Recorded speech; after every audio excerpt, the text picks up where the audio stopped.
It's something I'm going to dabble with. More the weight class. I don't know if I'm going to dabble in graphite, but it's more the weight class. I was kind of saying to you, wasn't on the way back. I kind of fancy a little dabble in some lighter stuff. A lot of late night conversations of building Ian's new golf bag for the season. It was some changes afoot, Michael. Some deep thought. Some changes afoot.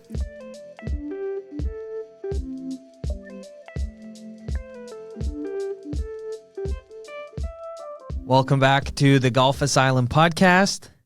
It's been a while. Season 2, episode 3. We tried to record at the PGA Show, but we were a bit afraid. We thought about it. We had visions of doing it at Accra Day where we were last Monday, but Too tough. Too tough. Not easy. We were trying to set it up in the clubhouse, but yeah, it was not fair to we were trying to be there to be part of the day with Accra and all the rest of it, but it was, as it turned out to be, a busy week, Michael. It was a busy week. It was a fun week. But we've come back to a snowstorm. Oh my God. Anyone who's listening to this, where you're south and there's no snow, Toronto had record snowfall since 1944. This is the most snow we've ever had. Seems like everyone in the northeast get absolutely whacked with it. Ruined.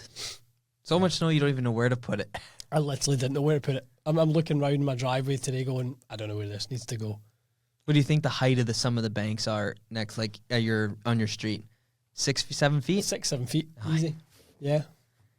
I couldn't, honestly, I couldn't, well, we cleared the driveway, but the snowplow hadn't came round to our road.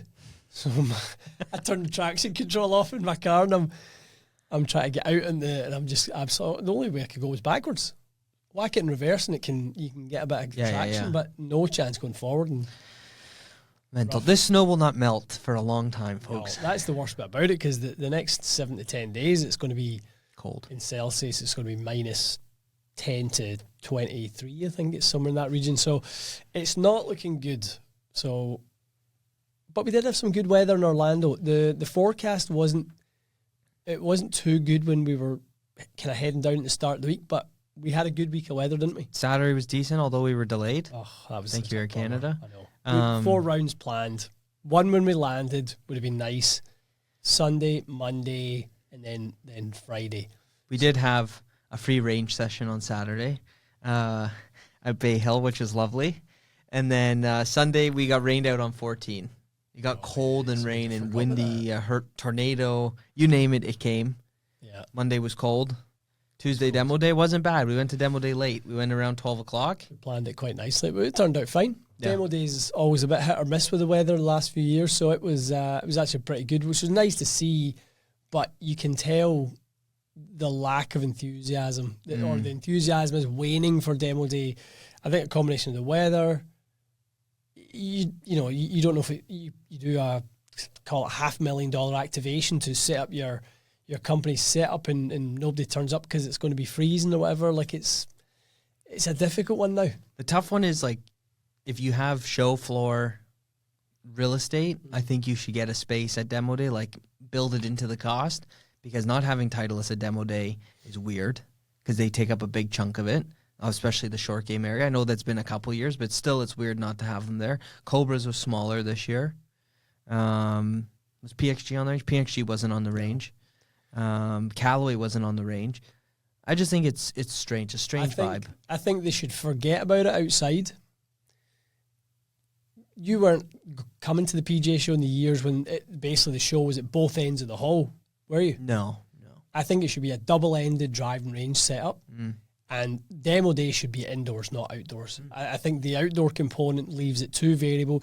All of your staff, all of your setups already indoors anyway. So it's easier to kind of go from where you are to where you need to be. So I would have an indoor demo day sponsored by Foresight or somewhere, get launch monitors and you can get some tech going and have a little bit there's really not that much value to doing it outdoors. No. The golf balls are kind of junky.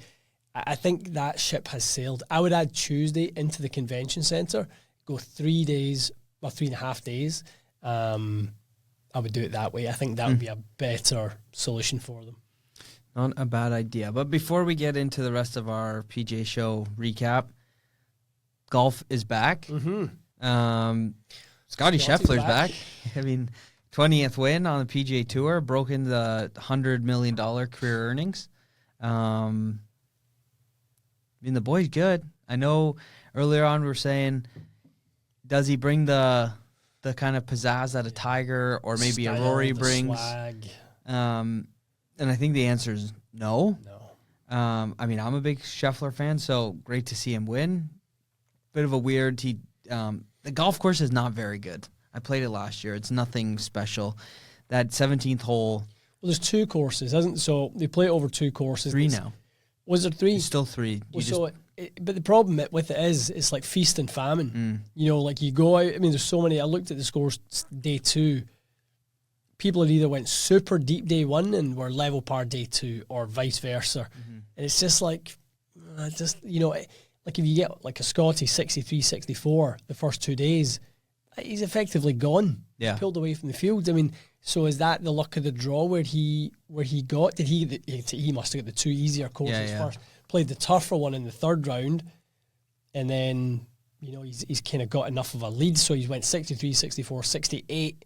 He's got a big enough lead. He's 66 the last day. I mean, he could have shot another 63 or 64 if he hadn't rinsed it in 17 or. That was 16. a weird mistake. I don't know if like it didn't look windy. It just looked like he mishit it more than anything. Instead of, yeah. But anyways, cool to see. I mean, cool to see him win. I was looking through SMS on Tour. Is that the website's name?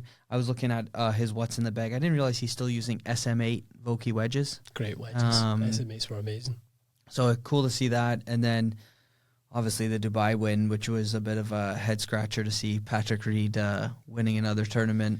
Just a bit of a dud event. The whole thing out in Dubai, it never. Normally a good event. It's a strong field by DP World terms. I mean, Rory finished 2 under for the week, had 2 over par rounds. I mean, that's the probably worst Dubai Desert Classic maybe ever since he was a young lad. But yeah, Reed shot level par in the last round to win by 4. It was this from Andy Sullivan, who's not been seen near our leaderboard since 2015. Yeah, nuts. I mean, good for Reed, obviously, for winning. It's just a head scratcher. Again, it's funny how they can play on DP World Tour as a live player, but obviously PGA has different rules and stuff like that. I don't know. Very, very strange. Yeah. No, listen, good to see Scotty back, but I don't know. I think probably for me, the story of the week was young Blades Brown obviously coming out in round 1 and having a good chance of shooting 59, very close in that last putt in 18. Obviously, you know, a heck of a player, the laddie that he had a poor last round, 74, but he played with Scotty and just said he you know, his interview was quite good afterwards. He said he's like, I just can't believe how good the guy's short game is. Yeah. It's just ridiculous. Which is crazy. I think one of the golfers, maybe Smiley said it, you know, Scotty's in the top 20 in putting stats or something like that on tour, and they said it's funny how like a few years ago, the guy was awful. He was, he just couldn't make a putt. But yeah, that Blades Brown no practice round flew Wednesday night to after a good Corn Ferry finish. Yeah, thank God for private jets, I guess. But he was able to get there, and then goes out, you know, shooting lights out with top 20. Did he make it in the top 20? Yeah, he may not have now. He was poor. I think he was 19 under. He had T18. T18. Just snuck in there. But 70. Oh, sorry, 60 in the second round. It wasn't the first round. He was 67 first round, 60 in the second round. He's then 74 finished with. So, shame. But obviously, I mean, an incredible experience for him. Yeah. To play with Scotty and kind of have a sniff at it. And, totally. You know, in the big stuff, big tour. Yeah, and I think that top 20 gives you something for more events later on in the year. Even though he's Corn Ferry, it gives him access to more events, which is obviously ideal for him. He's only 18. I was thinking about it. If he won, he couldn't even have a drink. Officially, legally. Legally. I mean, we can all have a drink. He has a fake ID like I did. I know. What would his fake name be? Hi, Michael David. Same as you from Manitoba. Yeah, crazy. 18 years old. I wish I was doing that at 18, but I wasn't. No, he's obviously got something. The boy. I mean, they've been talking about him for a little while over at Callaway. I mean, I know our pal Johnny Wonder talks really highly of him. So good on him for showing up and putting on a show. But Jason Day, good finish. He had a good last round, 64 to finish T2 with Ryan Gerard. He doesn't have 90-gram graphite shafts in his irons, does he? Nah, can't be. They're what are the KBS TGI? Maybe 110s? Maybe 110s, yeah. I don't know what those go to, but I mean, I know that's been the chat. But I don't know what the weight is. But his game looks good. His swing looks good. 110. He plays a prototype 110 X Flex. Yep. Yeah, his swing. I mean, it looks like he's swinging it pretty good. Had a little swing of some graphite when I was down at the show. Oh, tell us all about it. I did have a wee swing of some TPT graphite, and it actually felt really, really nice. 100 grams, 105. Yeah, they're about 100 grams. Whatever I don't know if the iron spec is actually on their website. I will check right now, but it was their 14 low iron shaft. They do have a prototype 125 gram shaft. That's meaty. Wee bit stout. Yeah. I spoke with the TPT guys one day at the show. It sounds like the iron shaft will be out in the spring, maybe around the Masters. Mm-hmm. But yeah, I would. It looked great. Yeah, I've got a couple of them in those forward 7 irons that I've got. Mm-hmm. I've got a couple of the iron shafts in there. Really, really nice. Really, really nice. They feel good. It's something I'm going to dabble with. More the weight class. I don't know if I'm going to dabble in graphite, but it's more the weight class. I was kind of saying to you, wasn't on the way back. I kind of fancy a little dabble in some lighter stuff. A lot of late night conversations of building Ian's new golf bag for the season. It was some changes afoot, Michael. Some deep thought. Some changes afoot. Oh man, we'll get on to the on-course woes on my side of the table. A lot of woes for both of us. A lot of fours for me. Anyways, PGA Show 2026 in the books. It is always a great time to be down in Orlando. Weather was okay. Got to see a lot of people. This is a busy one, an important one for us. So great to be there. I thought the show had a good vibe to it. I thought the floor Wednesday, Thursday was quite busy. Demo day, like we said, was a bit of a stinker, but the show seemed busy. Lots of content creators down there running around like crazy, which it's how much that's changed in the last so much 10 years. So much. I guess by the people who are listening, watching, we would fall under that. We don't really see ourselves that way. Yeah. We still see ourselves as kind of industry professionals and stuff like that. But that's us, couple of professionals, couple of industry pros, couple of veterans. Yeah, but the I don't know, like, so the Rocks Bar, for those who've been at the PGA Show over at the Hyatt at night time, especially Wednesday, Thursday, the Rocks Bar is where you want to be, and it's like you walk in the front doors and the noise just travels. It's down. deafening. It's crazy, isn't it? Deafening. Like, you better be, when you hear that sound, you better be prepared to have a few drinks. I ripcorded it. I did not partake. I'm off the bevy for a few. We'll see, but for a few months. But man, that vibe or that buzz from the Rocks Bar is unbelievable. And so I was kind of saying to our lads and Christina, our team from Hong Kong who were over, we'll go up to the Rocks Bar, we'll have a drink. It's kind of like a who's who. You bump into a load of people and industry pros, and it's just, I mean, I've been up there and bumped into Gary Player, bumped into Butch Harmon, there's always like a who's who up there. Too many drinks, you bump into Ben Hogan. Bump into the bottom step on the way down, face first. So we were in there, but on the Thursday night, it was just influencer central. Crazy. Which is, it's not my scene, to be honest. That whole, like, let's take a selfie, selfie. That's not my jam whatsoever. I've never asked one person for a selfie. I'm probably more too embarrassed to ask someone for a selfie. Yeah. Because I don't. What am I going to do with the photo?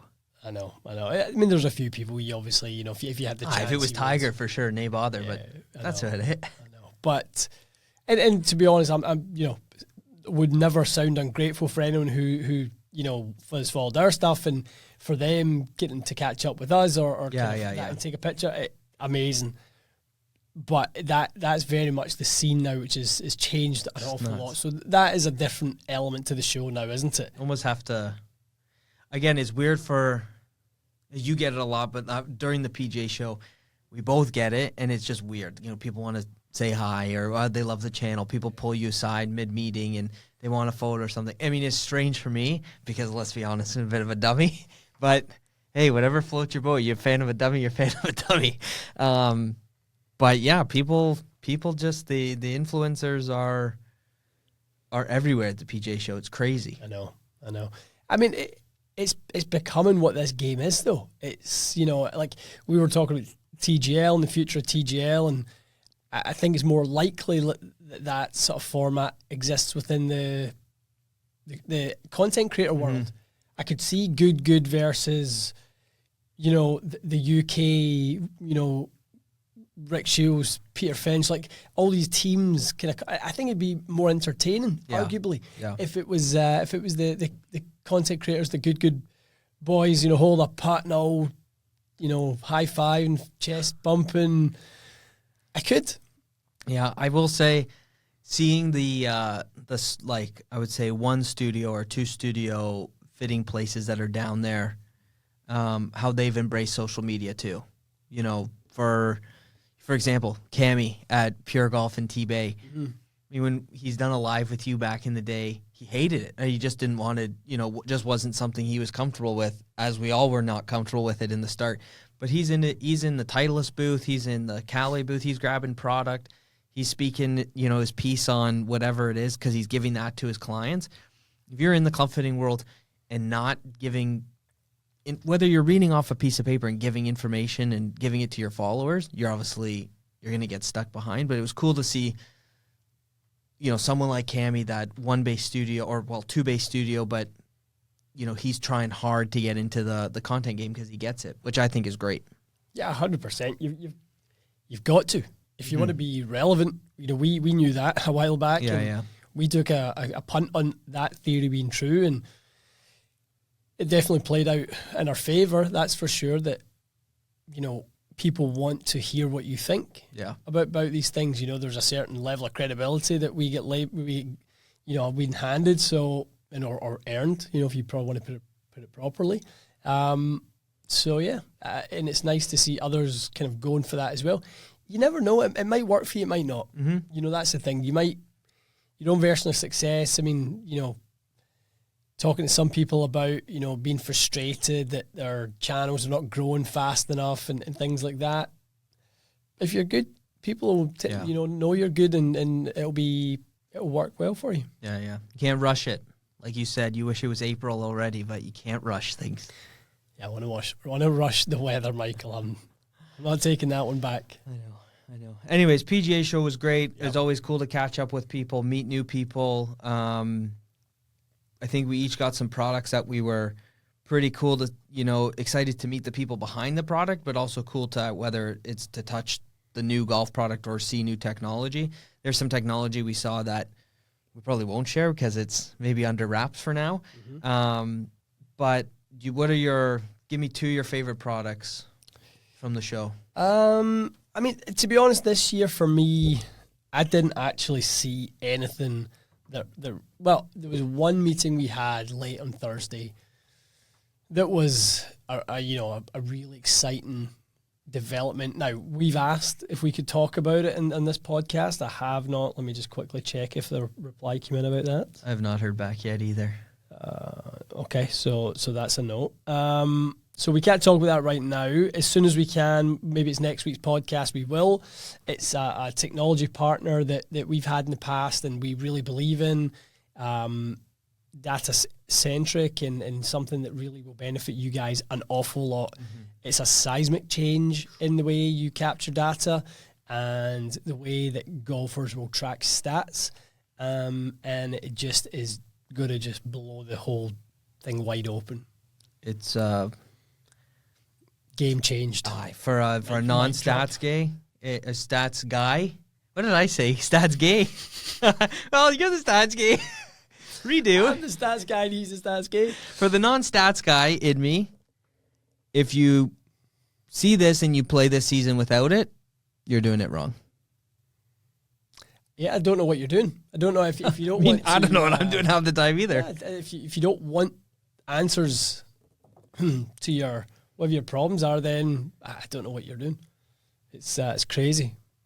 Product number Do you know 2. what rhymes with crazy? Lazy. Lazy. That's more of what it is. Okay, number 2. I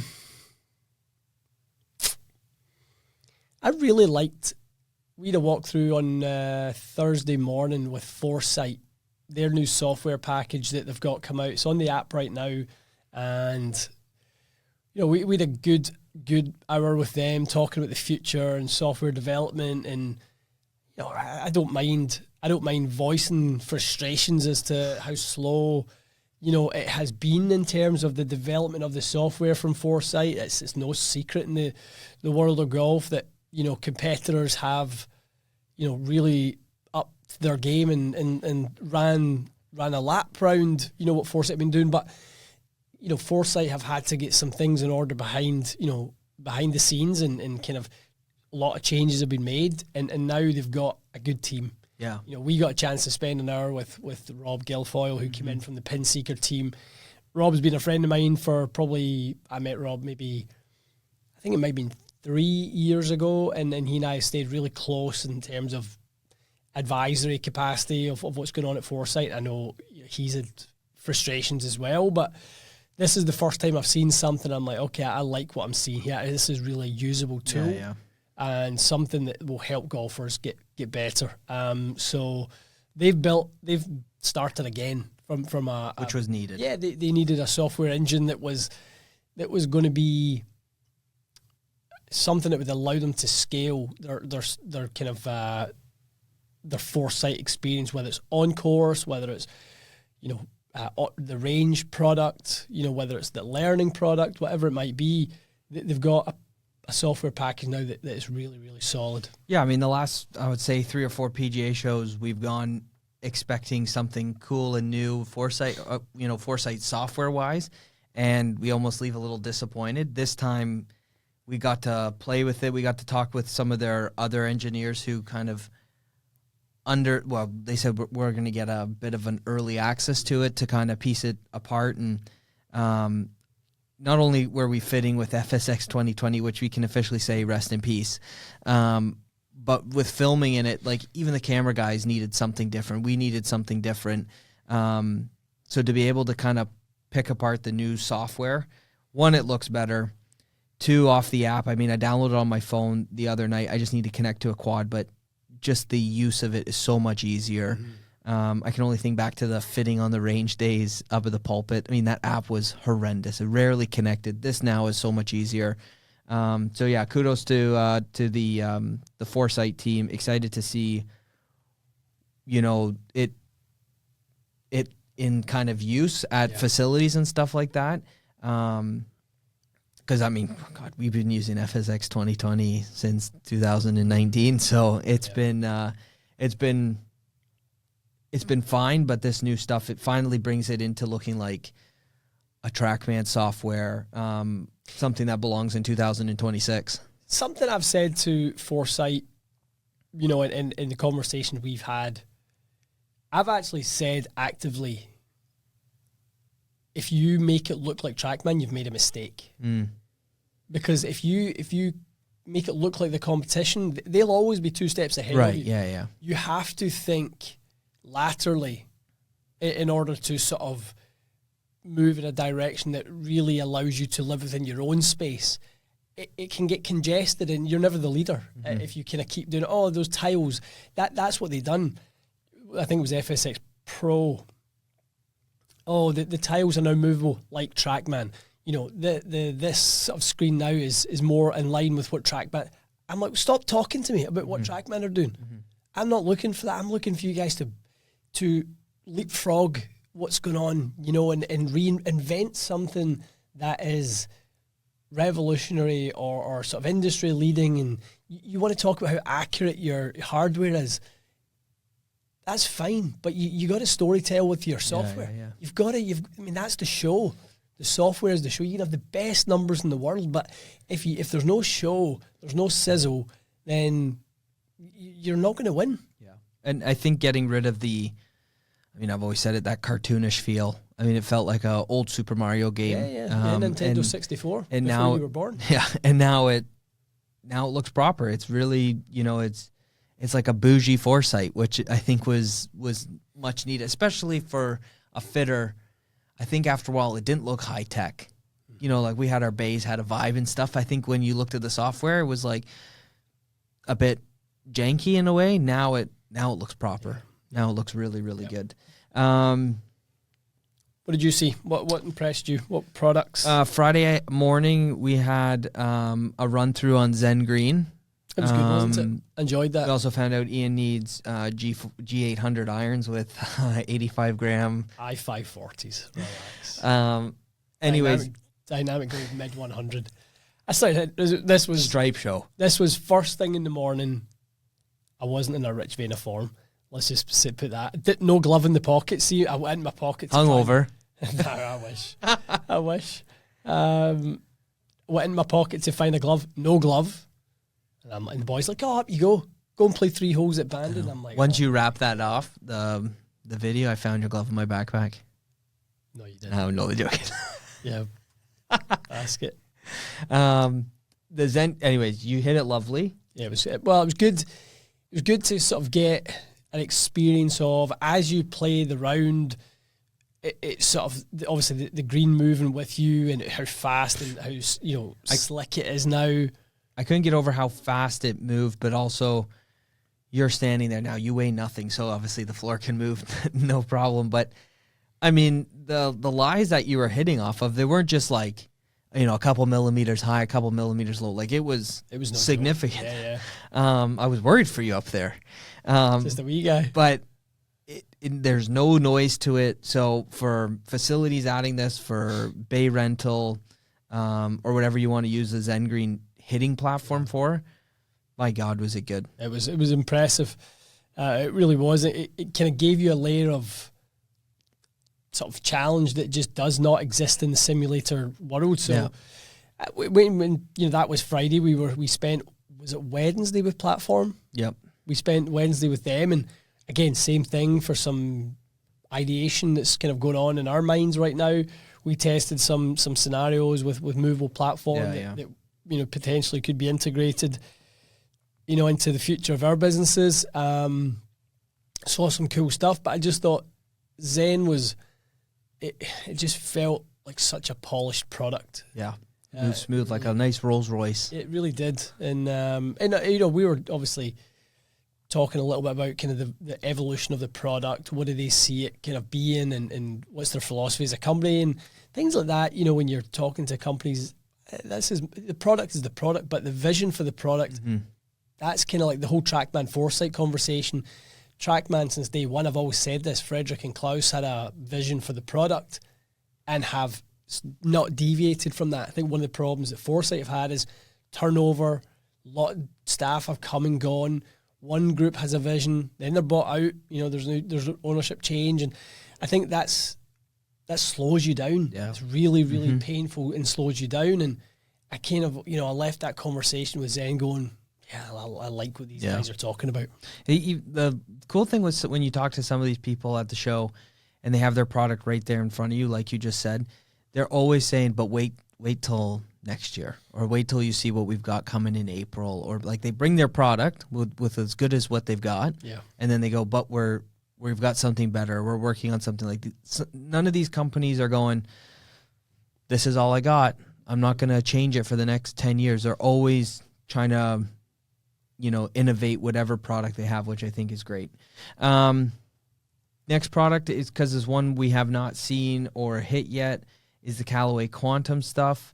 Triple Diamond Max look great. Just the Max version of the Quantum driver looked good. The Fairway Woods look good. I was impressed. I mean, it is one of the first booths that we walked into where we actually took product off the wall. That was our first stop, Unite, didn't we? We had good conversation with the guys from Callaway, Canada, which was cool.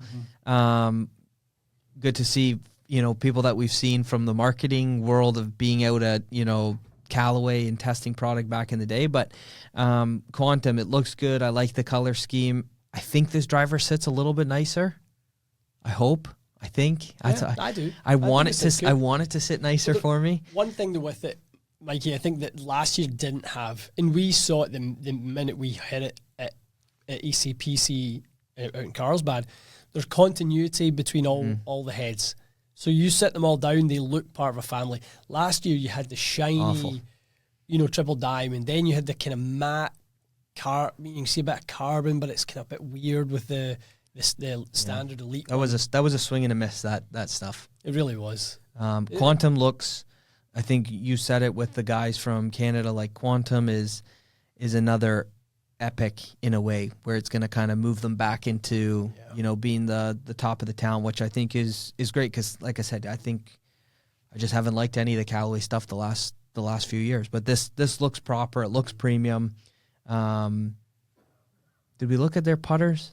I had a we looked at their putters. I just think whatever Callaway's working with this year, I think they've done a really, really good job. I'd love to test it and see, just to kind of get fit for one. But to me, it looks premium. Yep. Fairway woods look pretty solid. I'd be curious if they come out with the titanium one. I know obviously last year they had the titanium one. I know they ran the stock down in that, so I'd imagine there's one coming, but I haven't seen anything yet. There is a mini driver coming, I believe. So yeah, it looks really, really solid. My only gripe is, why did Quantum Max have to have such a departure on the sole from Quantum Triple Diamond Max and Triple Diamond? I think if they all look the same in the bottom, I just don't know why they don't, because the Quantum, the Max Fast, has the carbony bottom, same as Triple Diamond and Triple Diamond Max. It's just the D and the Max D, the Max and the Max D have a totally different look, and it's like, are these different heads? Like, confusing. It's a bit confusing. Yeah. I think they've just maybe got that. I think I don't know if it's such a departure in engineering or whatever, but I would have liked that to be consistent at least. Definitely. My other product, well, I'll give it to Mizuno. One thing I'll say quickly, the PXG booth, I thought for the equipment junkie, or if someone wanted to go learn, I thought it was really cool. They had all the iron heads out from their first forging to their last piece of material. The drivers they had on a X-axis and a Y-axis that you could kind of play around with. It felt like a children's toy at the doctor's office that you could just play with all this product. But if you wanted to go learn about it, for people who don't know any of that stuff, I thought kudos to to PXG for having more of like an educational booth versus just rows of perfect built clubs. So I thought that was good. But I will give my other product, Mizuno. We saw it on demo day. Their new irons that replace 243 and 245. S13 and S15. M15. M13, M15. Anyways. S1, S3. Looks very good. Proper. Impressed. You struggle with that, don't I you? do struggle with that. I'm out of the game. Well, I always think when just popped into my mind there. There's an old ping video we made, folks. It's on the chopping, the editor's cup.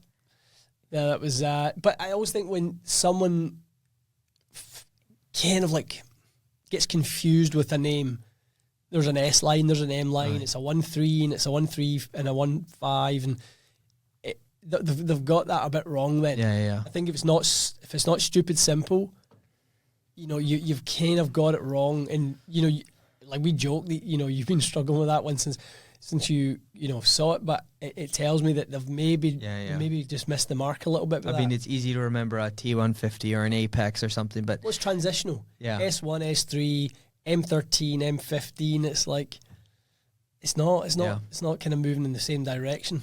Irons look great, and then we obviously able to see it in the sun. The driver, I I thought the driver looked really clean. Does look good. Thought it looked really, really good. Yeah. I mean, interesting, the initial testing on it, it doesn't look that fast. It looks a hair spinny. So I think you can get the cosmetic as good as you want.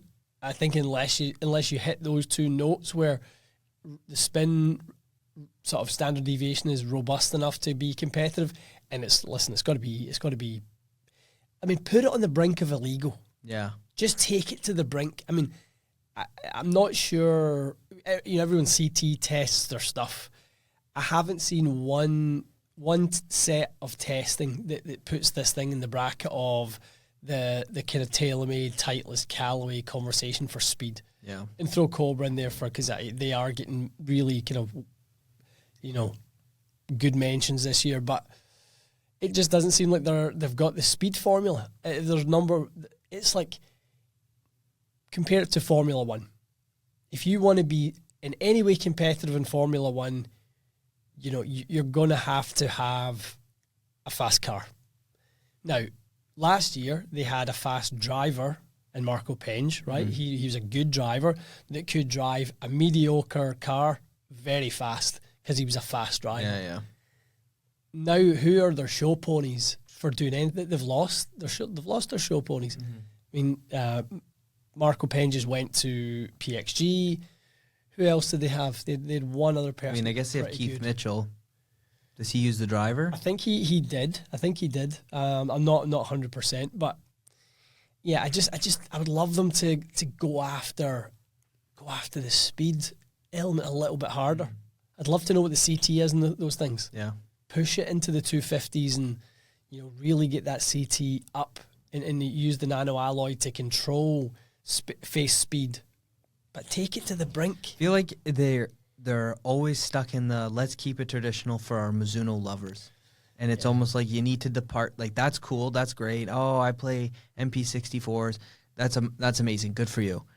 But you gotta almost rip that away and go into the future of golf, because they got a great looking driver, but like you said, if it's slow, I mean, once one review channel talks about it being slow, or two or three, you go in a PJ Superstore, or you're going to a fitting, are you going to ask to use the slow driver? Not a chance. Well, the thing is, if you're going to be slow, have another string to your bow that makes you different from the rest. So if you're ping, and you're going to be 10,300 MOI, combined MOI, you're going to be the highest ever, right?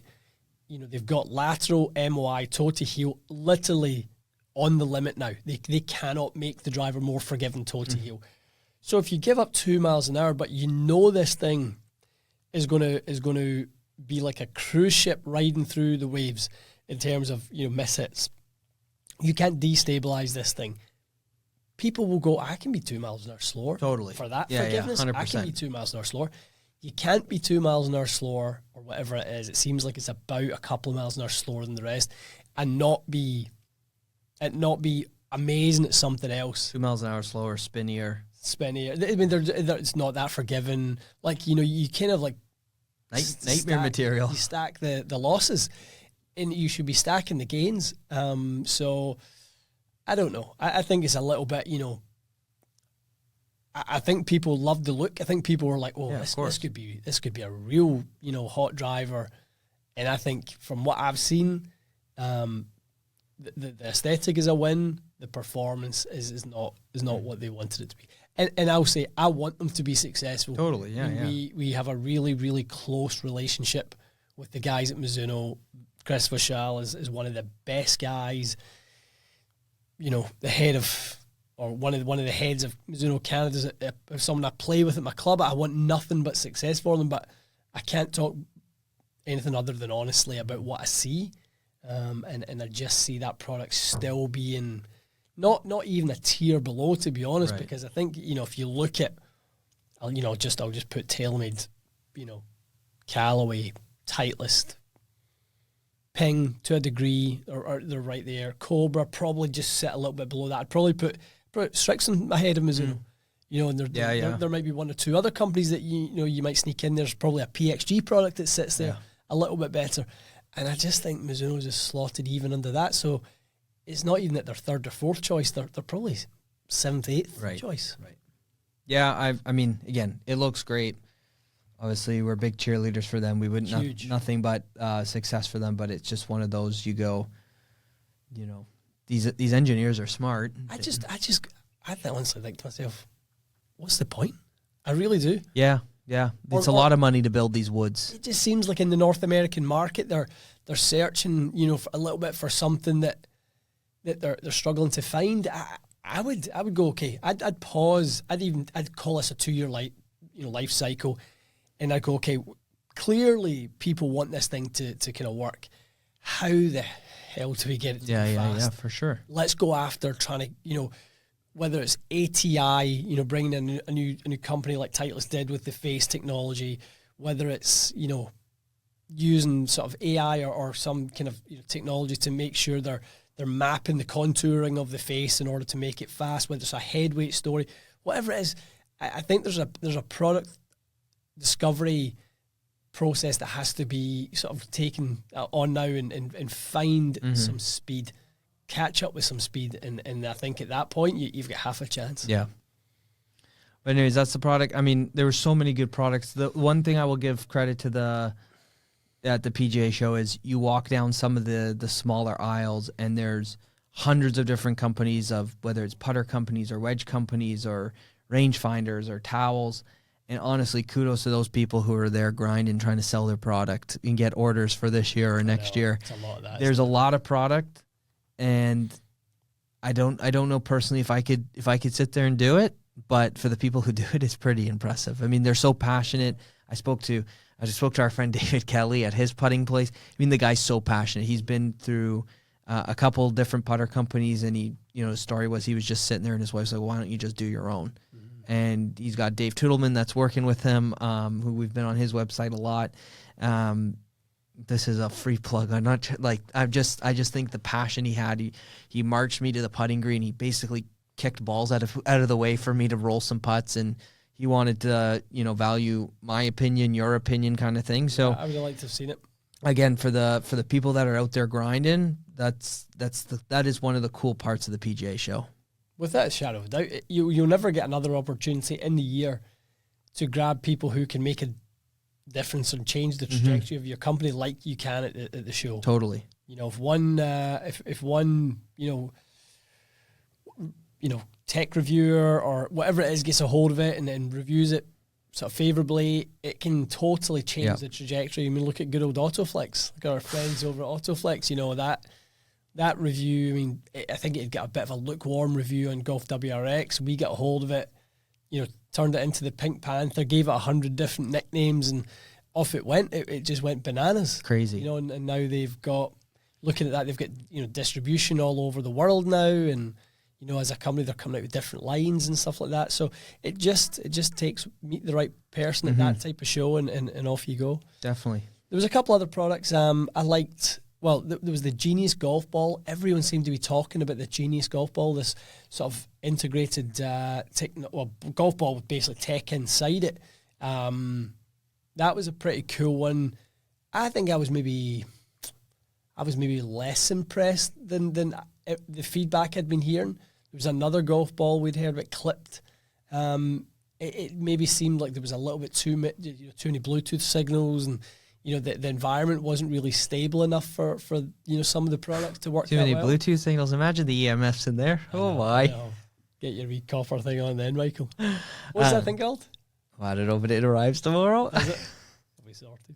The Genius Golf Ball I think it's cool. I mean, a launch monitor inside the golf ball that tells you launch angle, forward spin, back spin.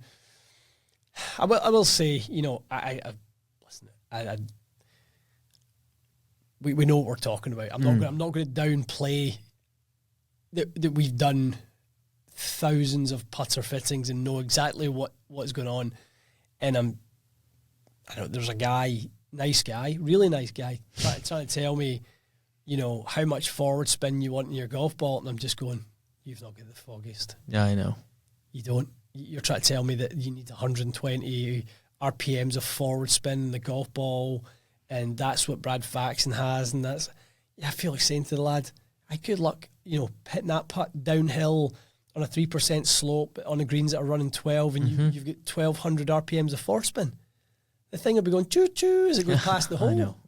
Listen, people are passionate about the product. That's good. You know, they're probably people that are only working for that brand and have probably never done putter fits, so they're going to believe what they know.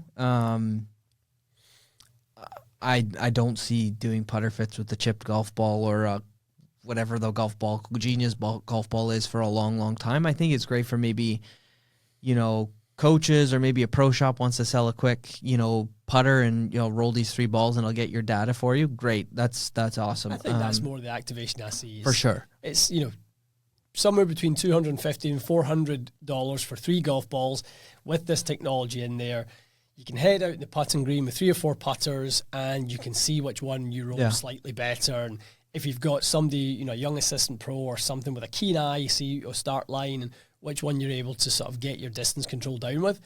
I think it's a great value add to the pro shop experience. The assistant pro's out with an iPad and he's showing you numbers. Okay, look at this one, that one.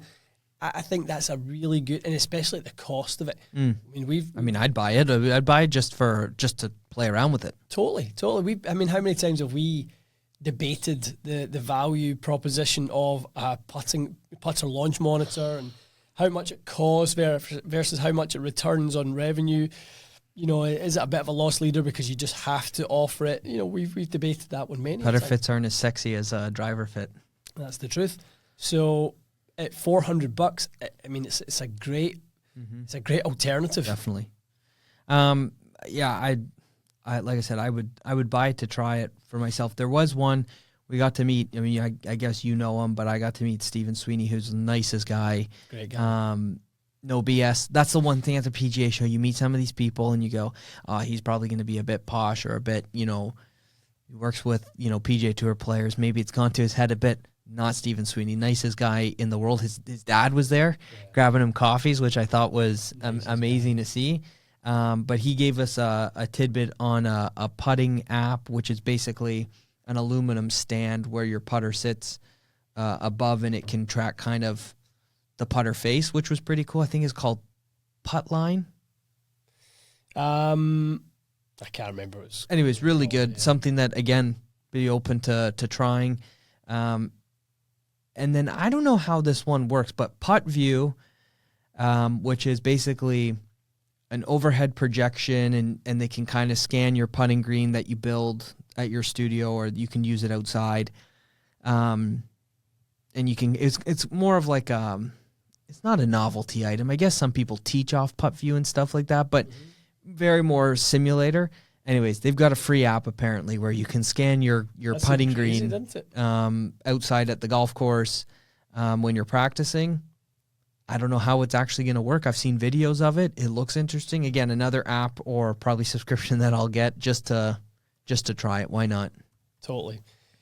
No, there was some cool products like that. I think, some of the green mapping sort of LiDAR technology that they're using now for sort of on course, whether it's Arcos, whether it's PuttView. It really is moving forward. Yeah, quick. Who was it we were talking to actually? We were saying about sort of pre-round, going out there and sort of like when you mark the, you go out there before a tournament and there's a red kind of mark where the pin's going to go. Was it Arcos we were talking to? You could literally go out there and map the putts and go, okay, well, if I leave myself on this side, I know I've got a 1% slope left to right. Once it has your data or data, however you want to say it, pre-round, like you said, it's a PGA Tour caddy in your phone. We got to play on Friday at Lake Nona with Lindy Duncan, LPGA player. And she asked us, she's like, what's some of the cool stuff you saw at the PGA Show? I was like, well, wait till you listen to the podcast, but clearly not a listener. Anyways, we talked about this one company that, I said, do you keep your stats? And she's like, no, not really. And with the ease of access and what this is going to provide, like we said earlier, you'd be crazy and lazy not to use this system.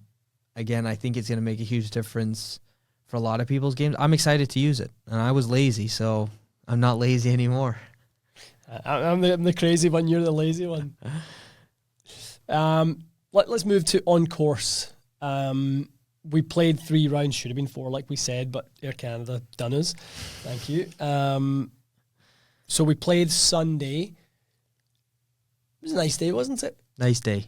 It was. That's right. But the morning was just a dream. 65. I know. We got there sunny. early. We'd planned out Listen, the night before. folks, this is the first time Mike Fernie-Savage and Ian Fraser have ever been early for anything. That's the truth. Come on, be honest. Well, let's tell more of the story about that. You had never. We were chatting about this the night before Saturday night, so I'm like to Mike, yeah. Before you play around, like, how do you plan when to get there and stuff like that? And you're like, I give myself 15 minutes to put my shoes on and get a coffee, and right to the be tee. on to the first tee. So I'm like, well, you don't reverse engineer your time. So like, for your tee time, our tee time's 9:30. So I'm like, okay, let's start with, we want to be on the tee at 9:20, right? We want to be in the putting green by 9. We want to be in the chipping green by 8:45. We want to hit balls for 25 minutes. So we need to be on the... But not just hit balls. Hit 5 wedge shots, That's 6 irons. Well, you've got your warm-up partridge in a pear tree. Wedge, mid-irons, woods, then you come back down, but shot shaping, right? But like that, to me, that blows my mind. That doesn't even cross your mind. And then you got to meet your host. You got to spend 10 minutes chaffing. I'm the hostess with the mostest. Move over. And you don't mind? Don't worry about me. I've been there before. Listen, Janet's lovely, okay? I love Janet. I love Janet. She's great. She doesn't listen to so there's no point giving Janet a shout out. But so I was shocked that you do not plan your rounds in any which way. I'm not a range guy though. Pre-round. It's not even a range. It's just you organise and control what's coming your way. So you've got to factor in the fact you've got to go to the pro shop. You might meet someone for 10 minutes who wants, watch the channel, blah, blah, blah. Like, I don't want any... I don't build that in. 10 minutes of, like, chatting about anything, it just gives you an extraction time. So it doesn't matter if you meet somebody who wants to talk to you about the channel, have you played here before? Let me tell you something. You don't know. So you need to factor in 10 minutes that you need to go, okay, I'm good. I need to extract myself out of this conversation within 10 minutes and then head to the range. Then you're not flustered, you're not rattled, you've hit balls. So we done that. It was a very organized morning. We had our breakfast at 2 a.m. What did we have for? No, we did. That was a rough breakfast. That was the first one. That wasn't a good breakfast. It got better. Tried to be all prim and proper and healthy. I won't have the hash browns. Couple idiots. Hash browns 4 days in a row. Tremendous. Bay Hill. If anyone who's stayed at Bay Hill, just one tip: get the hash browns. Aye. With the breakfast. Don't pretend to have the yogurt and the green drink. Just get eggs, hash brown, wee bit of toast, couple sausages, and a nice cup of tea. Dodge the toast. Go for the English muffin. Don't put it together like a sandwich. Eat it. That's a real question. Leave us in the comments. If you're eating English muffin, do you separate the two pieces or do you just eat it like a bud, like a psychopath? Of course you do. Anyway, back to round. So we played at Four Seasons, lovely morning, and we saw an alligator. We saw an alligator. Saw some deer. Lovely track. Golf out the gates. Oof, garbage. Mine was -4. You were struggling. You were struggling with your iron striking more, and actually it was a bit of a struggle with everything. You were hitting everything. The driver's really high. Too high. Really, really high, and kind of you were catching everything a bit heavy. So there was a bit of work to be done after that first day. You know what? On our Saturday when we got to Bay Hill, we hit balls on the range, and honestly, it must have been 25 wedge shots that were just duffed, fat. And I'm thinking in my head, I was like, I've got to play tomorrow. I've got to play Monday. I was like, I'm ready to go back home. Mm-hmm. Throw these clubs in the garbage. But by the end of the week, he got a wee bit better. Yeah, without a doubt. Someone finally stepped up and said, listen, I see you're struggling. Let me help you out. Oh, thanks. You've not been putting in the work? No, I've not been putting in the work. I've hit no golf balls. I've been injured. Yeah, you've had a wee injury to your foot. So we played that first day. It was fine. It was what it was. It was kind of get the rust off and just a wee bit flustered. Aye. Then day 2, Acra Day, played with our pals from Precision Golf in the UK. Simon and James. Good. You know what? Nice lads. Nice lads. Fun. You always That was told a me good- that was a good you always day. told me they're not the nicest guys, but I said, you're not a nice guy. I told them, you're not a nice guy. I will say Acra Day, I will not go to a PGA show without being at Acra Day. It's too good. And that's really the day where you're seeing everyone that you know, blah, blah, blah. There's lots of chat. like a high school reunion. It's a high school reunion, and it's a good laugh. Juan Gomez from Prestige Golf's a good laugh. We play golf with him, too. That was nice. I enjoyed playing with Juan. It's such a good day. Orange Tree's good. It's always in good condition. It's tough. But it's easy in that it's so our games still were ropey, but we ended up shooting a pretty good score. Did we shoot 12 under? We're 12 under. Made a natural bird for the team. Not bad. It was nice. Good drive. Good V6 iron. Nice putt. What hole was that? Stay in the cart, lads. Don't worry about me. Listen. Then followed up with a shank on a par 3. I know. No, Acra Day is...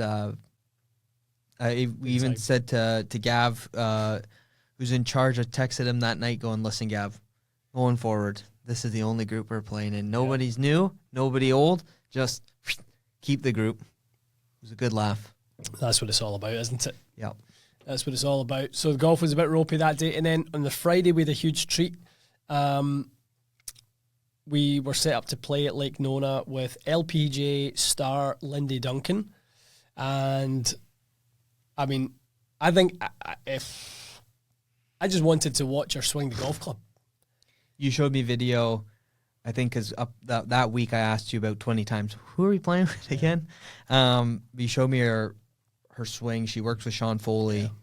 Well, Foley sent me the swing, and so, like I had said to him, because I know he coaches there a lot, I said, Foles, is there any chance you can get us on at Lake Nona?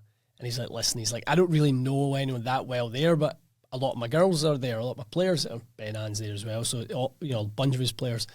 And he's like, let me see if I can set you up with one of the players. And he texts me back, he's like, Lindy Duncan, happy to host, brilliant, you're all set up. I was like, amazing. So he's like, and by the way, look how good she swings it, right? So he sent me this, and I'm like, and, we are both two suckers for a good backswing. Oh, aye. And this is not just a good, I mean, Alison Lee gets the credit for being probably having, like, the most technically sound swing in the LPGA Tour. Give me Lindy Duncan's swing over Alison's Lee. Lindy Duncan's backswing is very Adam Scott-esque. It's unreal.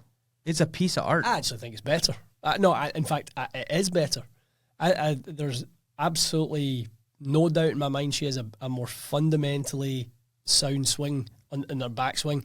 Like, pause this and look up some, and maybe we can get Case to overlay some sort of Photoshop it for Lindy, and hopefully she's listening. But you have two fans. Fans. Big fan. This. Big fan. Definitely. Hell of a golfer, even nicer person. So kind of her to host us. Down to earth, and there was no, like, awkwardness, you know what I mean? By, like, the middle of the first hole, it was just like we were out with someone we've known forever, which was cool. But she's a stripe show. And stood up in the first, absolutely pipes driver. Those of you who know, like, Nona bunker down the right, pipes this high draw down the first at Nona. So did I. So did you. She sticks her wedge to 6 feet. Don't even go there. You didn't do that. And then she rolls it in for bird. Stands up in the next. Just hits lovely driver. Fairway wood into the perfect spot. 2 putts. Easy birdie. But she's just making it look so easy. Drives it like an absolute dream. Just a 3. I was saying to my dad, I was like, you know what's depressing? It was like a 3 to 6 yard draw every time. Just pipes. Perfect. Yeah, it was perfect. Yeah, lovely golf swing, as I say. I mean, I can't wait. I don't know her journey to get to where she is right now. I know she hasn't got a win on the LPGA Tour yet. I know she finished 30th last year. She did, I think, 6 top 10s last year on the LPGA Tour. I think in the season ending sort of rankings, she was 30th, 45th in the world. I mean, she's a heck of a player. She's just missing. She's missing the trophy on the mantelpiece. I'm saying within the next year and a half, she puts the trophy in the mantelpiece. I really, I'd like to see it. I'd love to see it. I'd absolutely love to see it. So the other thing too, playing Nona, they're playing this week. Yep. The Tournament of Champions, Mm-hmm. Hilton Grand Vacations. Can't forget that name because the billboard on 18 was. I've never seen anything like I that. thought it was in Vegas.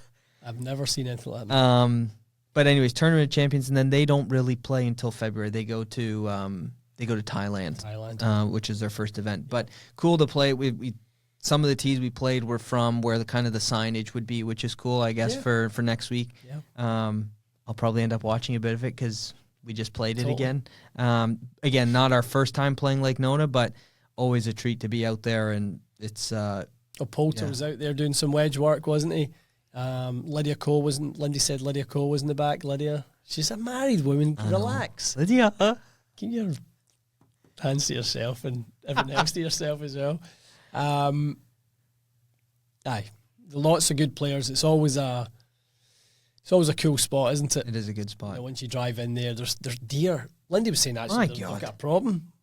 How many deer? Listen, folks, if you're into the hunting, go to Lake Nona. There's Bambis everywhere. And no wonder there's no gators to eat them.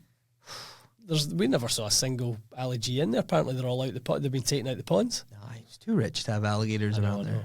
I know, too bougie. The only alligators there are on your belt and your shoes. That's right. The alligator wallet. So no, that was good. Your game finally turned up. Not bad. Very good. Not bad. Better good. Better stance. We both found something on the range. We both kind of we hit a few balls in the range before we went out. I thought I saw Christ. I saw I came out in a ball. We both kind of said the same thing. Like we got a little feel for the strike. Yours came with you to the golf course. Mine did not. I just could not find it on the golf course at all. It's a shame. I mean, I know your neck was sore, but it's a shame that driver left you a wee bit because you hit some lovely drives on Monday. And I mean, to be honest, I didn't know. So like as soon as we got off the plane on Friday after playing, like I have a weekly chiropractor appointment that I just basically it's just maintenance and trying to kind of get my neck in order. And so our friend Dr. Lawrence, he's kind of got me on the table and he's working through the neck. He's a right flip over and he kind of always kind of just has a couple of pops in the back just to kind of like try and free things up. He's like, okay, that's not moving. Did not get a single crack out my back. He's like, well, there's why your neck is because like you're so stiff. Your T-spine is like rigid. So he's like, if something's got to move, and especially if you're putting so much pressure on it. So he's like, what did you feel? I'm like, I felt like I couldn't rotate through it. I would like start my downswing and it's like I'd hit a brick wall and I just couldn't get the face to square up. And he's like, you've got to do some movement stuff. So, you know, it's something to a lot of you golfers out there. You know, you can have the best intentions in the world. You can have the best kind of lesson and stuff like that. But if you can't move, you can't play this game, you know, to a decent level. You just can't. And to be honest, it's my own fault because not once during the week, and we were walking all day, not getting that much rest at night. Not once did I go to a gym and do a mobility session or just have like, you know, work through some of my stretches and stuff like that. We both packed gym stuff and we didn't go once. Yeah. And to be honest with you, I hate to say, you know, people laugh and go, oh, look at the 25 massage chairs there. You probably should have jumped into one of those because at the end of the week, folks, maybe people listening never been to a convention center or whatever, but your feet, your legs, your back are barking at the end of it. And then you go into dinner's late, then you go to bed, you don't sleep great, you're back up at 6:45 to get ready. I mean, it's just, I'm complaining, but I'm not complaining. Well, it's a lot. You look at why, I mean, Rory said it, you know, I think it was for the Ryder Cup, so he's 7:30 tee off time. He was saying, he's like, I get to the course at like 3 hours before I tee off. But like, for these, like, you've got to be mobile. Like, we turn up, like, you're joking about, you're not joking, but you do trunk slam it. Like, that's why I have a routine before I play, is because if I want to play half decent, I kind of need to get my body to move a little bit and, you know, start to kind of work through some patterns and stuff like that. My body doesn't want to move as well as it used to. And that's why I struggle so badly with my neck. So, It was a shame. It really was a shame. I never played nearly. I had a couple of decent holes, but I just wasn't able to kind of get any freedom to play half decent at all. But I was really impressed with how you played on Friday. I thought you hit some really nice iron shots. You had a really good feel for that flight coming down a little bit. Probably heard some of the best strikes I've ever heard from you. You had a nice little fade going at times. It was good. Yeah. We worked on some wedge stuff, didn't we, at Bay Hill? The wedge stuff was good. I had a feel again for the pitching. Some softer pitches. Which was nice. And I'll tell you, going down to the show, I think I said this to you, I hit balls, and I hit for like 20 minutes. I'm like, this sucks. Yeah. Because I wasn't hitting good. And then leaving Friday, I'm sitting on the plane going, I'm ready to play tomorrow. So it's just, this is the time now to put in some reps. Like we said, we haven't really practiced since, pre-Christmas. So hopefully can work on some stuff. Yeah, definitely. A long way to go until the season kicks off, but we're already looking at, we need to try and get another little trip away, whether it's content or just to try and get a few rounds in. Unthaw. I know. We definitely need to. All right, community questions? Community questions. I forgot all about it. Someone was commenting how much milk was in your tea on the photo that I posted. What one? With you holding your glove out on the plane. Do you know why that is?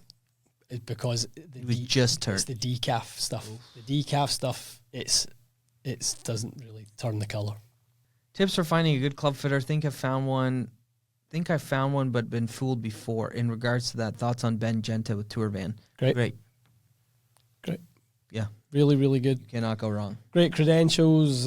He has, obviously he worked with Nike back in the day. I think he left Nike in like 2015 or so, maybe 2016. Obviously had a lot of exposure since then to being brand agnostic and working with all of the brands with his company, the Tour Van.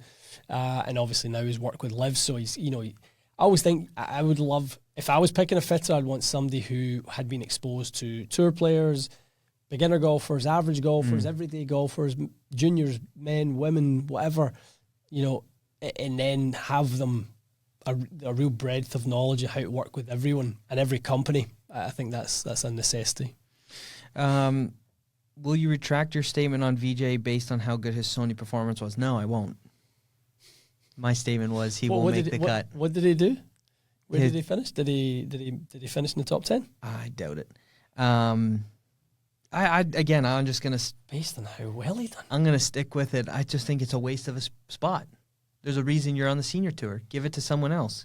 You look for that. I'm gonna go back. And then this one was if he was contending, I would potentially take it back, but no. I love the Mizuno MMC MP20s. I think I had a set of those. Is it time or worth it to move to the M13s? I definitely think it's time to go get fit and see what's new.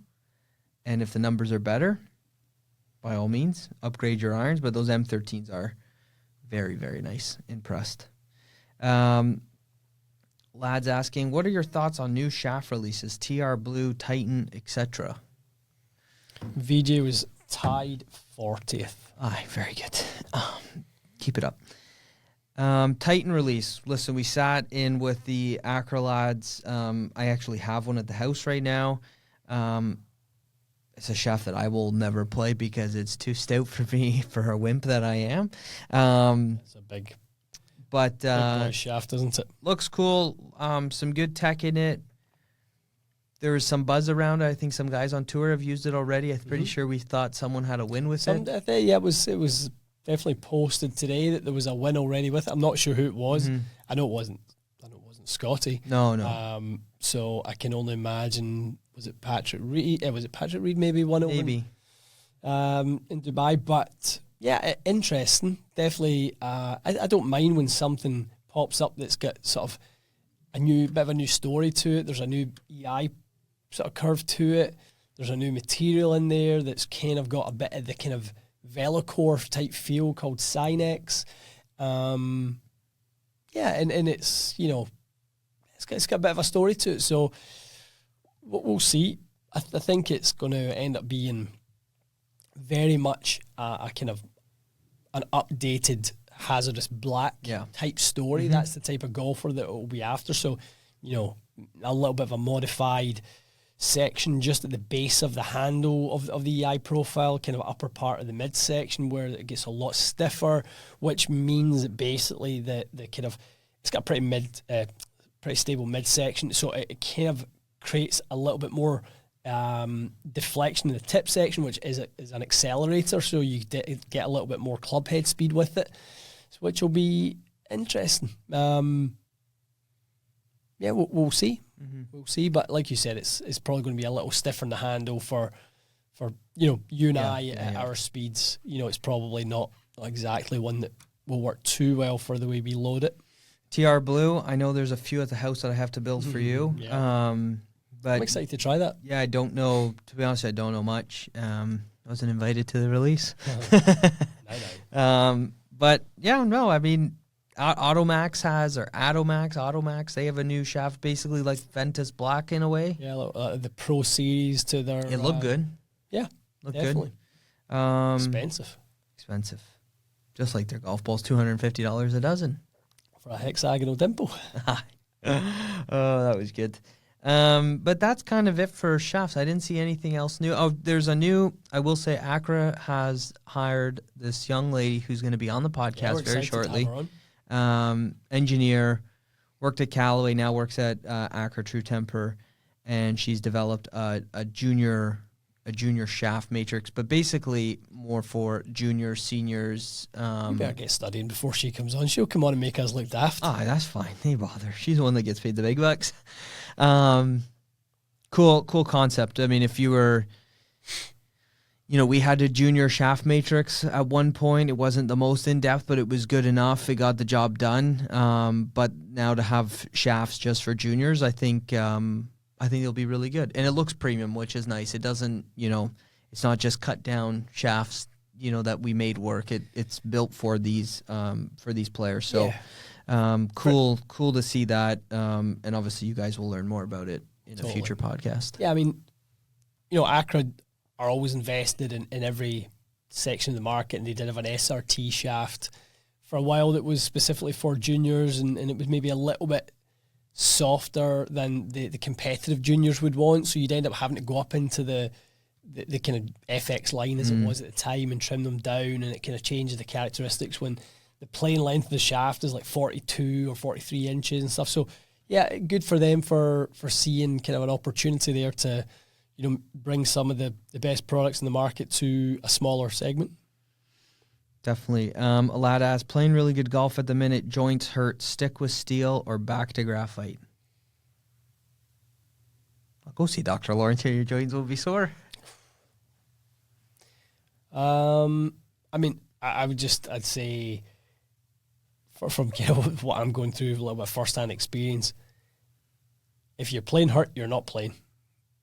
You'll stop you playing. So I would rather play graphite shafts than not play any golf. So if you're hurting too much and steel's kind of causing you to kind of take too much of the brunt in your joints, lots of good graphite options out there. And maybe this lad doesn't realize we don't do reviews at the moment, but it goes, can you do a Velocore black versus a non-Velocore black?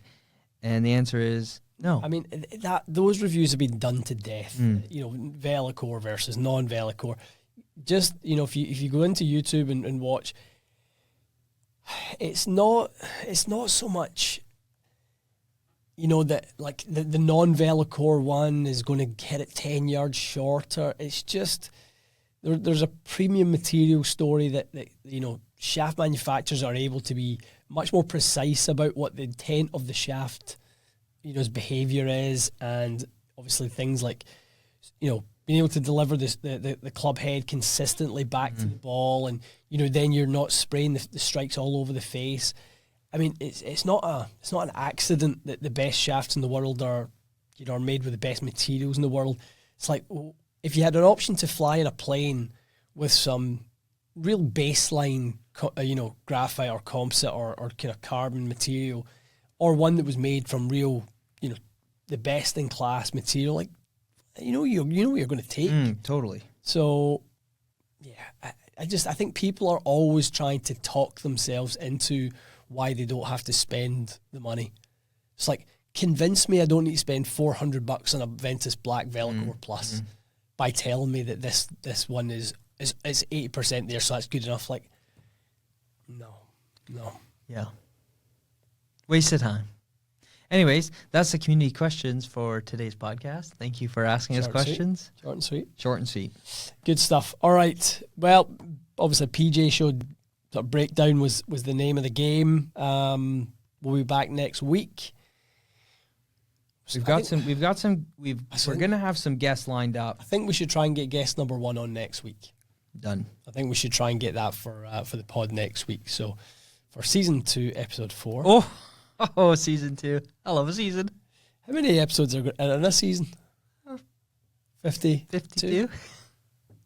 Well, we'll see if that is indeed the case. It's probably be at least 30. Well, we missed one last week, so we're already at 51. Play catch up. You don't like overtime though. That's one thing I learned from you. What are you talking about? You don't like about overtime. I'm joking. Relax. See how sensitive he is. I was going to say we'll record a couple extra podcasts in the next couple of weeks because I will be away. I'll be in Mexico. Oh, Mexico. Hi. Hola. And adios.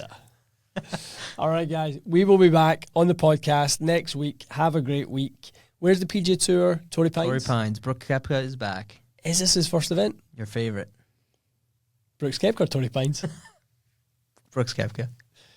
I don't care. Can't believe you've never played Torrey Pines. No. I don't have a... I know, but it's still one. You're out there. You might as well play it. It just looks like a big park. Yeah. It's not my type of golf. It really isn't. Courses like that are just like, it's not really tree lined. It's just its defense is heavy, rough, and it's just long. It's a slog. It does nothing. North course quite nice. Good, easier, shorter. See, a bit of character, variety. Wee bit of variety. I like a variety. Course. I like nice place with nice character. As long as there's a par 5 early in the front 9, I'm happy. Scoring chances. I'd be snoozing by the time I get to hole 13. Oh, loser. I know. All right, guys, stay tuned. We'll see you next week.